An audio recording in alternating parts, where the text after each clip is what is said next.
Барлықтарыңызға сәлем достар. Бүгін баклажанды роллдардың, яғни рулеттердің рецептімен бөлісетін боламын. Бұл рецептпен жасалған роллдар өте нәзік, дәмді, керемет болып шығады.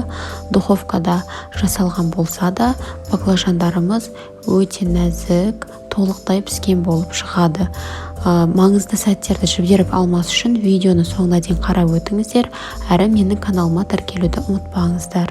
Барлықтарыңызға ас болсын.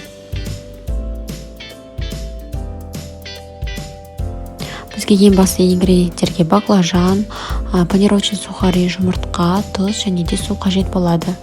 Ең алдымен баклажанымызды видеода көріп тұрғандарыңыздай қалың да жұқа да емес, орташа пластырға кесіп алатын боламыз.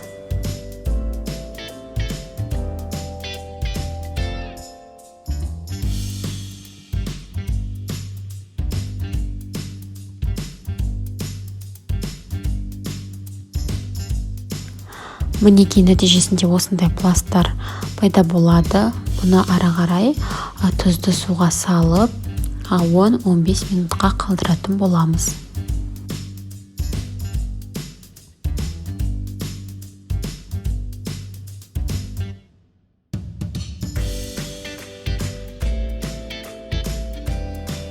Баклажандардың панировкасын әзірлеу үшін бір тарелкамызға жұмыртқамызды араластырып, екінші тарелкамызға панировочный сухаримызды салып қойып дайындап аламыз.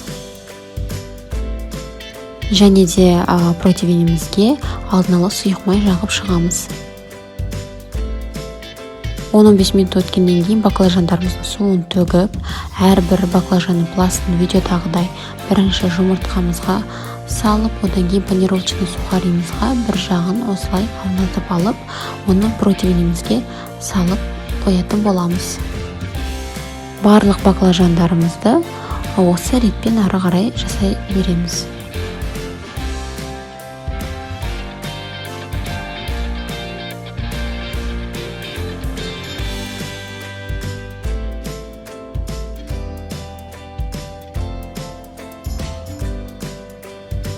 Мінекей осылай баклажандарымызды салып шығамыз. Ары қарай алдын ала қызып тұрған пешке 180 градуста 20 минутта пісіретін боламыз. Ал начинкамызға бізге помидор, чеснок, әрі майонез ғана қажет болады. Баклажандарымыз духовкада пісіп жатқан мезетте помидорымызды видеодағыдай ұзынша бөлікшелерге кесіп алатын боламыз.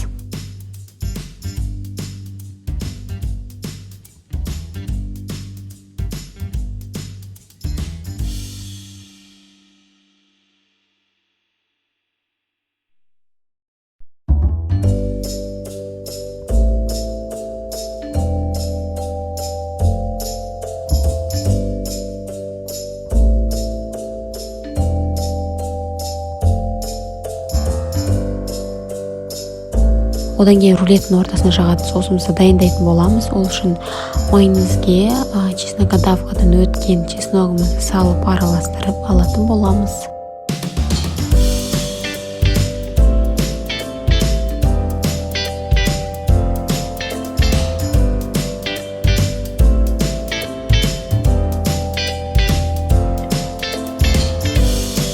Мінекей баклажандарымыз пісіп, осылай дайын болды. Енді рулеттерді жасауға кірісеміз.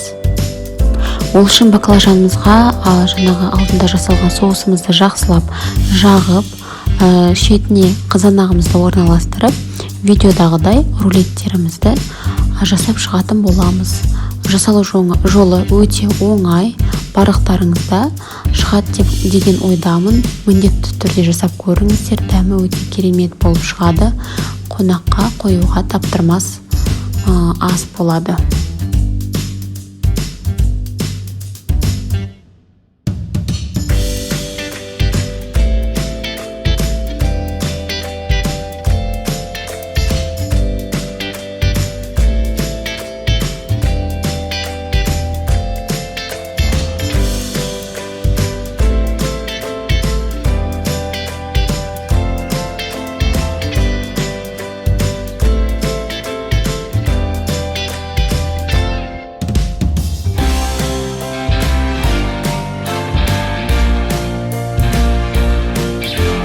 Мінекей біздің рулеттарымыз, роллдарымыз дайын болды.